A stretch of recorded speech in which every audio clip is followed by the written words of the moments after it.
if you remember back to the corollary I did on tragedy and hope, which was Quigley's dilemma, I'm going to do a part. This is a part two, and like I said, I like when I possible, I like to give real world examples of Quigley's theory and how it applies to our real world.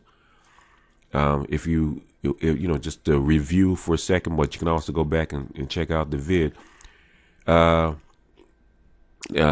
Civilizations have a cycle, a 7-step cycle, all the way from mixture going down to decay and invasion.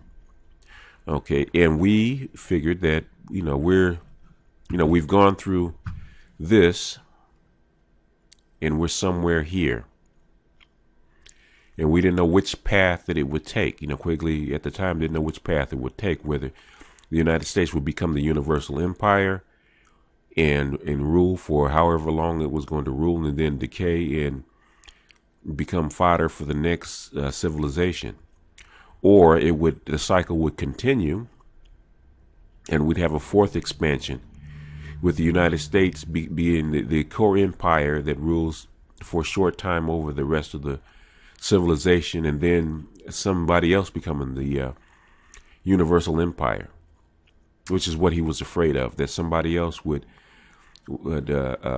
in the fringe would become the universal empire, and they would rule, and then until the end of the civilization. And it looks like there's a possibility that this is the track. This is the track that we may have that we may be taking right here. Why? Because the United States did defeat the Soviet Empire and became the sole superpower. That it did. Now, it could have gone into this after, in 1989. It could have gone into this, become the sole superpower, and ruled, and we would, in the civilization would have started to decay.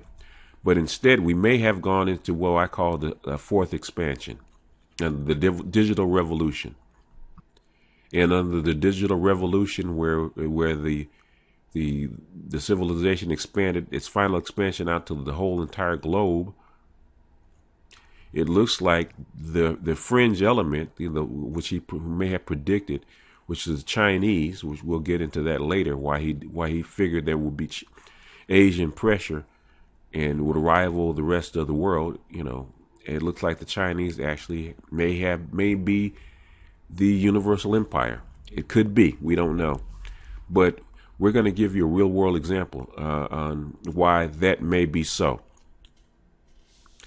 If you remember your United States history about the Monroe Doctrine, the Latin America or South America is our backyard, our playground. And our shining achievement in Latin America, South America, is the Panama Canal, which we took over from the French and we built and maintained for, I would say, about 100 years. We maintained it, and we, in 1999, it went back to the people of Panama, the Panamanian citizens. And it looks like, I'm going to play you a clip. It looks like the Chinese have bought out the canal from the Panamanians, and they now control it, which is totally against what the principles of the United States have been for the last 100 years. For a foreign power to come in and actually take over Latin America or South America and become the dominant power. Now I'm going to play the clip, and I'm going to leave that up to you for you to decide whether that is true or that is not true. A lot of people believe that the United States will never be defeated. So it still may not have been, but we owe the Chinese a lot of money, and that could have been a concession. Okay, we can't pay you back, but we can give you control of the canal. We can give you land, which is something the great powers have been doing throughout history. They have, when they couldn't pay their debts, they give land or they give control of colonies. And this may be the case. So I'm going to boot up the clip so you can listen to it, and we'll see.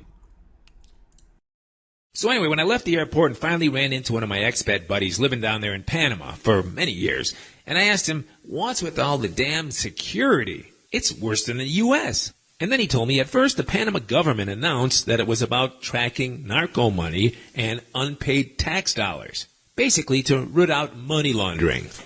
But then he winked and said, the rumor has it is that the government and the Chinese are worried that terrorists might sabotage the Panama Canal.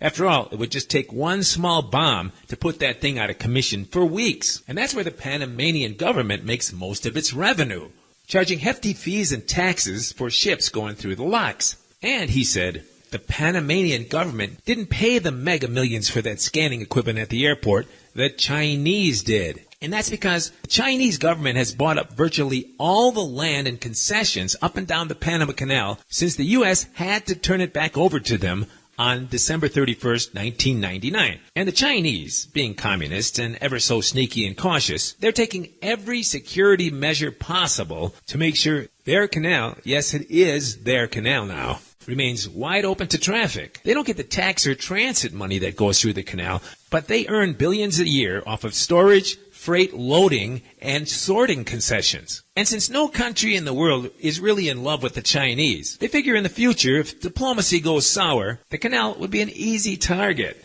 And it would be. Oh, and by the way, certain other rich Chinese businessmen are not happy that a certain group of Chinese owns the Panama Canal now, so a second group of Chinese businessmen pulled out their checkbooks and they made the Nicaraguan cabinet and most of the congressmen millionaires so that they'd vote a 50-year concession to these Chinese guys to build a canal through Nicaragua. A project that'll take 11 years and cost 50 billion bucks. Or is it 50 billion won? In any event, chicken feet to the Chinese. And what you might not know is that 50-year concession in Nicaragua is owned by a gigantic Chinese telecom group that's not affiliated with the government. But who knows? The Chinese aren't transparent about such things. In fact, they're not transparent about anything. So here's the problem. You go to Panama, they've got your fingerprints, maybe an iris scan, and they've got your photo. And remember, all Panama banks have signed the FATCA agreement, so they're reporting all your personal data back to the IRS. That is, if you've used your own name on a personal bank account, SA corporation, or trust. So talk about an information gathering apparatus. Well, that's what they've got in Panama, so beware. And I, for one, am not going back. And that's, of course, because all that stuff from China is coming on a daily basis through the canal, which also means you can get every product known to man in Panama. Again, because everything comes through the canal. So you're going to get great deals on all the Chinese stuff that's coming through, but there's no deals at all on anything made in the U.S. That is, if you can think of anything that's made in the U.S. Anyway, you won't get any deals on products made in Europe or Latin America either. Even when places are having huge sales, you'll pay first world U.S. prices and more. And speaking of made in China, while sitting in a hotel and flicking through the TV channels, I just had to check out what was on the local Chinese channel. And obviously, it was not a channel meant for the average Panameño. Why? Because they had no subtitles in Spanish. And the fact is, for all my years down here, I've never met a single Latin person who could speak Mandarin or any Chinese dialect.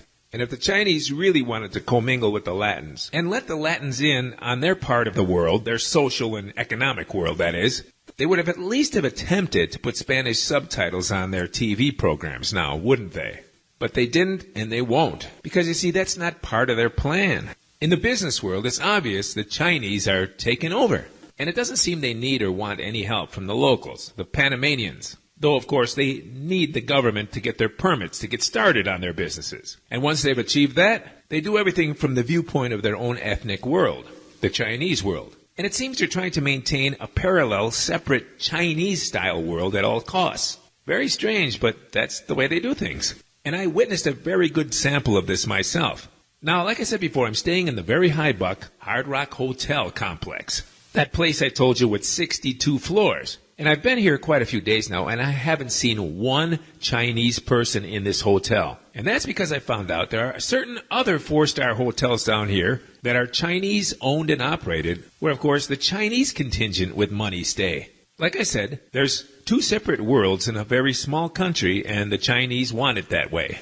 But I was talking about that Chinese TV channel down here now, wasn't I?